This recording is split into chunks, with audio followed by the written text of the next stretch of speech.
instead of animating, if I move the mouse over this element, it gets animated to a different bitmap. Also, you can animate in code, like the famous demo of Andriano Lanush, that one of the first demos is that you can actually have the same things in code. So any TFMX object has a method animate float, and you specify in parameters what is the name of the property you want to animate, what is the value. So it can be done at design time, but also you can do it in code if you want to change certain value over time. So that's a very big flexibility here as well. Effects and animation. So I have already shown you very quickly this glow effect, but I would like to show you some of the effects that you can actually apply to different FireMonkey elements. So I have this shader filters demo. That's a demo that is actually doesn't very much like controls demo shows all the FireMonkey controls. That actually shows all different effects that you can actually use. So these are the programmable effects that you can use to actually create sophisticated effects on your user interface that are very fast. They are based on a GPU, so you can actually have things like geometry. I like this one, so I do things like this. So notice it is very fast. It is based on a GPU or distortion. The distortion is something nice. So you can actually see maybe a ripple. So you can do it programmatically. Imagine now the animation of this property. So you can actually, and this is all parameterized. So different effects will have different ways of controlling the way how they are actually changing. So, and also animations can be combined. You can combine animations, so at the very same time different properties can be combined to achieve even more sophisticated effect. So actually that's another demo very quickly that I'm going to show you is the GUI 3D. So that's here we use, this is a 3D application that looks like a 2D application, and what we are doing, we are using a layer 3D, so that's a special component that you can use as a surface to use traditional two-dimensional components, but in three-dimensional space. They have all the clicks and things of this kind and different events. So this is an example when you can actually combine different animations. You see, that's in 3D you have two animations. One is the rotation, and the second is going to the Z and back. So in this same, if you think about this, you could actually use these to create super sophisticated effects for these shader filters. So not one, but many of those properties of these distortions, for example, this smooth magnify. So you can actually maybe change not only the position of this place, but also you can change those things, yes? So how this is implemented, how you use it in code, that's interesting. So let me show you. That's we have here a special, actually in XC2, because we have now FireMonkey, we have a VCL. Many unit names have this, are made of two parts, fmx.something, that is a unit that has specific to FireMonkey, VCL dot specific to VCL, or system dot, for example, classes that can be used in both. So this is a specific unit to FireMonkey filter unit. I can go into the declaration of the fmx filter, and that's, you see, the filter is just a Delphi class that is derived from a T-persistent. Also, you have a special shader filter that is based on shader. So now if I go deeper into the implementation of filters, maybe a color filter, I can actually see how those filters are implemented. And this is actually a very interesting piece of code. You can see that what we are really doing here, these filters are implemented using a shader language that is typical for a game development. So if our FireMonkey application is running on Windows, we are executing a DirectX filter implemented in the HLSL code. This is actually binary version of this code. If our application is running on Mac, we are executing an OpenGL-based filter. And if you are executing on iOS, we are using OpenGL-ES filter. This is the shader device class that abstracts away the underlying operating system. So we just need to provide 3 parameters to this create pixel. One is this, this, and this. And you can use it directly. So that's a very powerful thing because you don't have to be expert in writing this code in order to use these effects. And when you want to use it, you just use it as a regular LV class.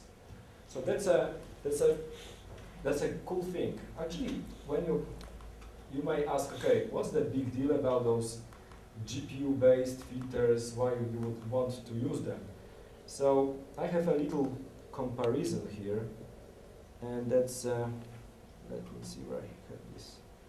Probably I just need to open it directly from the disk.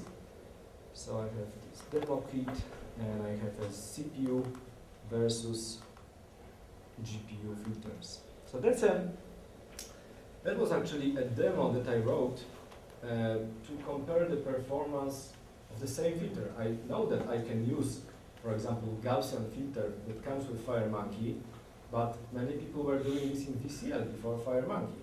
So is there a speed difference between traditional VCL CPU-based filters and this new generation GPU-based filters? So that was also a good example of trying to use some of the classes. So let me show you how you would do it in traditional way.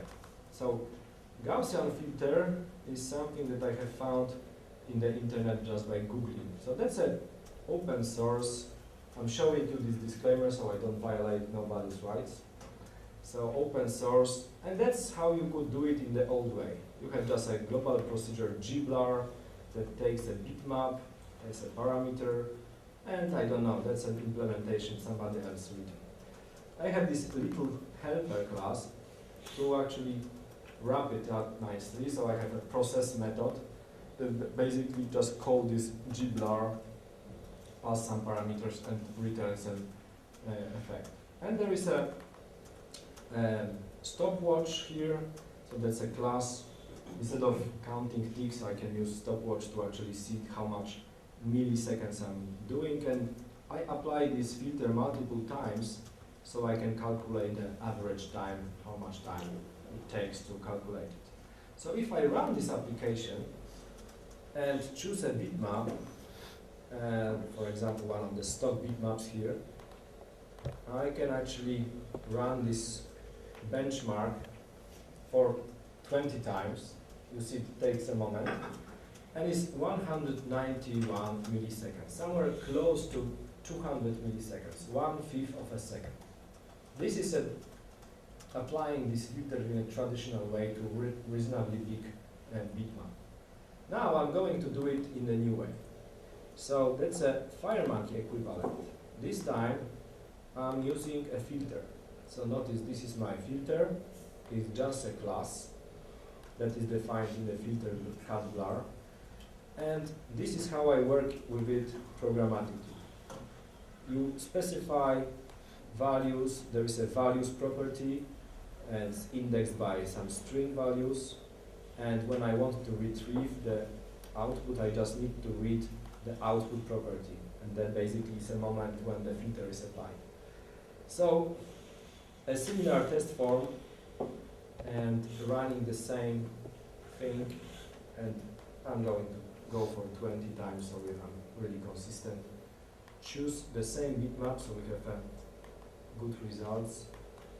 And that's at 13 milliseconds. So from this almost 20 times faster than in MVCR. So that's a big difference. There is quite a lot of companies in the industry right now is trying to find ways how to use this processing power that sits in a graphical processing unit, in your graphical card. Probably you have kids, sons or daughters. When you buy a new computer, the thing is, how big is the graphical card? Will my game XYZ will run on this graphical card? And that's where there's really a lot of processing power. So for these tools, we try as much as possible to use GPU for all kinds of graphical processing, but also looking very actively into things like OpenCL or CUDA. These are the two standards to actually run arbitrary calculations on the GPU, not only on the CPU. So for these release, it's really focused primarily what it was designed for. Shader programs are for graphical transformation. So everywhere that is possible that is necessary to render some graphics, we take full advantage of the graphical power of the GPU. So that's a real thing here. Okay, so I have some more things here. So some 3D applications. So I have already shown you 2D applications. So actually now I'm going to show you something that is not very standard to business applications, but actually also shows what kind of the performance we can really get. So I have this thing called, what was this name of my application? It was a viewer application. It's an open project, so I need to find it somewhere else. So that's a Collada model viewer. Okay. So that's an actual application. Let me show you in action. I'm going to make it bigger, and I'm going to load from file a model. FireMonkey model. So that's actually the FireMonkey in action. You can see that you can now build. This is actually a demonstration that we have now the component called TModel 3D that lets you import arbitrary three-dimensional objects into a FireMonkey three-dimensional user interfaces. It works very much like a T-image. With a T-image, you can actually load bitmap, PNG file, GIF file, JPEG file. With a TModel 3D component, you can load different file formats generated from a professional 3D creation tools like 3D Studio Max, like Blender. So when you create games, quite a lot of work goes into actually designing all those three-dimensional artifacts that are then presented as a part of the user interface. With these possibilities, you can actually see that I can actually have some sophisticated lighting effects, like, for example, animated light. So I can change light here, make it like this. So you can, this is an example that you can think that is maybe kind of a game, but the thing is that you can use these to create a new generation of three-dimensional user interfaces. It's really the matter of your imagination. You can actually work with, typically programmers are not good artists, so we don't know where the red with green goes very well, but there are people that know. They know how to use tools for creation of three-dimensional contents, and you can export it into a format that can be loaded directly in a three-dimensional user interface. Not necessarily has to be, for example, I could build a chess game, but those figures could be actually sculptured in a very big detail. And you as a programmer would write code to actually implement a chess game logic. But maybe you want to have something more fancy, like, okay, I was thinking about taking a team main menu component from the VCL, for example, and creating an equivalent 3D interface with, for example, there are maybe a person that sits like on the back, and when you select a certain menu, it actually goes like this and opens all the options that you can actually select. And then you can actually, that's option 1, file open, file close. This kind of a new generation interfaces are very much possible. We have all the infrastructure that is there, you can use it. That's a very interesting moment for Delphi developers because you have all the familiar language, you have all your existing code, all your existing data structures, your database access logic is exactly the same, but now you can use animations, you can use effects, you can use three-dimensional graphics to create kind of a user interfaces that nobody else can create in traditional tools. That's a very exciting moment. You can invest in being a FireMonkey expert right now, and in a year from now you will be getting a lot of money for consulting services to create some sophisticated user interfaces for just aerodynamics or biophysics or I don't know what kind of different applications you could build with this. So that's really, like I said, it's quite a lot of different things that to talk about FireMonkey, and we are going to have a second round of because the RadStudio XC2 launch events were fully booked, and some places we had to do like 2 events, like we've been in Amsterdam. David I came on Thursday to do a RadStudio XC2 launch event in Amsterdam. It was fully booked. So I was asked to do the same event on the next day for another 80 people that couldn't fit in the previous day to the fully booked room. So we are going to do this, what I'm just showing right now, much more deeper, because it's so much different things. I can only, I'm about to finish the time, and I have the feeling like I only show you this from something that is that big. So quite a lot of different things. Some of the basic things, you have a TFMX object. I would really suggest that you go through the recordings of the Code Rage session. I found Ray Konopka session very interesting about how you create a FireMonkey components with styles. And I'm really going to stay in this room because Bruno Furens from TMS Software is going to have a 2-part session about creating custom components in FireMonkey. So it's quite a lot of things you can actually, now is a really great moment and best moment to be a Delphi developer because you don't have to learn a new language or a new library. And this is really, FireMonkey is a development environment from the future. It's actually from the year 2016 in terms of the Chinese calendar. And the nice thing is that now this is the first time you see it. In next year, you will be familiar with some basics and you will build native Delphi applications that goes directly on the metal. You take full advantage of the hardware. Not only you use CPU, but you use GPU, and you don't have to be expert in GPU programming to use it.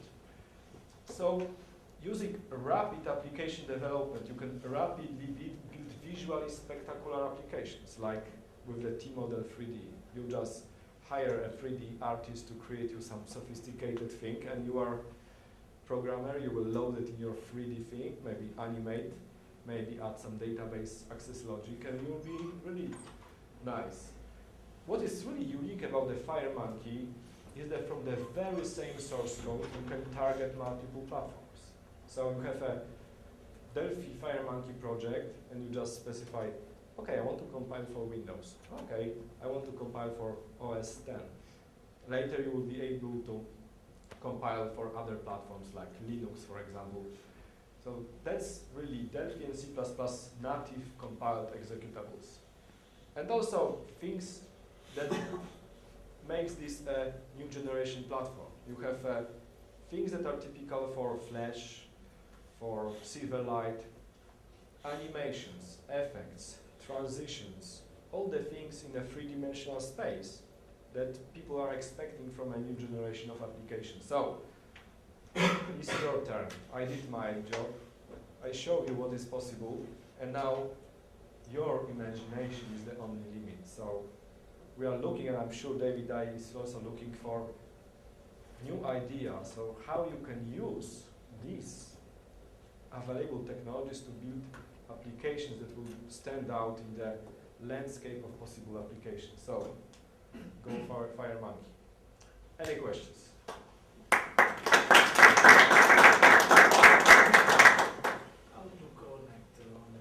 Sorry? How to connect to the database? How to connect to the database? Like a DB Express application. That's something that I've been doing in a session on live bindings in the morning.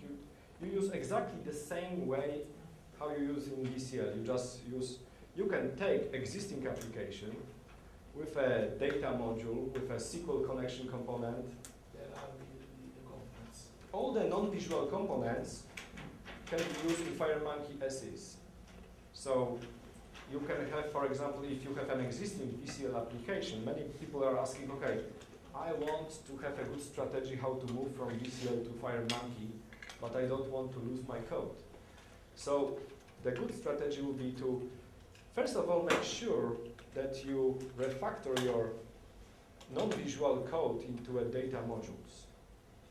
So you leave as little logic in your VCL forms as possible, only the visual stuff, because this is something that you cannot directly use in FireMonkey because it's a completely different ideas. But all your non-visual code, all your data modules or your SQL connection components, your data snap clients, your web services clients, you can, with no modifications, you can just add them to the FireMonkey client and everything is exactly the same. That's one of the key strengths of this solution.